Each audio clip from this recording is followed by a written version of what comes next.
hello everyone मैं आज আপোনালোকৰ বাবে লৈ আহিছোঁ এটা মেগী ৰেচিপি গতিকে ভিডিওটো আৰম্ভ কৰোঁ ইয়াৰ বাবে লৈছোঁ মই দুটা ডিম বন্ধাকবি অলপ কাটিলো জলকীয়া নিমখ হালধি আৰু দুটা সৰু সাইজৰ পিয়াজ আৰু এইখিনি গুটেখিনি দি এতিয়া ভালদৰে মই মিক্স কৰি লম মই ইয়াত অকল বন্ধাকবিয়ে দিছোঁ আপোনালোকে আৰু বেলেগ কিবা দিও বুলিলে দিব পাৰে সবজি আৰু এইখিনি ভালদৰে মিক্স হোৱাৰ পিছত মই এখন কেৰাহীত গৰম কৰিবৰ বাবে পানী ৰাখি দিছিলোঁ তাতে এটা ডাঙৰ সাইজৰ বিলাহী আৰু 2 পেকেট মেগী মছলা মিক্স কৰি দিছোঁ মই যেহেতুকে মেগী 2 পেকেট লম আৰু এইখিনি ভালদৰে বইল হ'ব দিম এতিয়া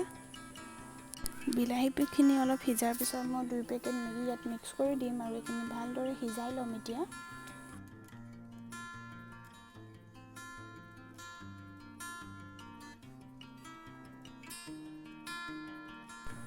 মেগীখিনি অলপ সিজাৰ পিছত ইয়াত মই 2 চামুচ টমেটো সস মিক্স কৰিছোঁ আপোনালোকে চিলি সসও দিব পাৰে নিজৰ পছন্দৰ মতে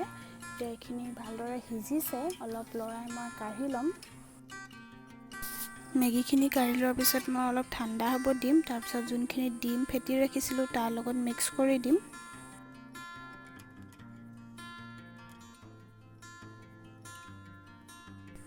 এতিয়া গেছত এখন তেৱা পাতি তেল এচামুচ গৰম কৰি তাত এইখিনি মিক্সচাৰখিনি এখন হেতাৰে দি দিম ভালদৰে আৰু এটা সাইড 1 মিনিট কৰি সিজিব দিলে হ'ল এটা সাইড 1 মিনিট সিজাৰ পিছত লুটিয়াই দিব আৰু হেতু সাইডো 1 মিনিট সিজিব দিব এতিয়া মই গুটেখিনি একে ধৰণে বনাই লম আপোনালোকে চাই থাকক মই কেনেদৰে বনাইছো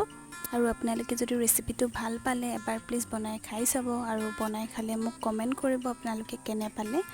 আৰু মোৰ চেনেলটো যদি নতুন হয় প্লিজ সাবস্ক্ৰাইব কৰি দিব আৰু মোৰ ভিডিওটো চোৱাৰ বাবে থ্যাংক ইউ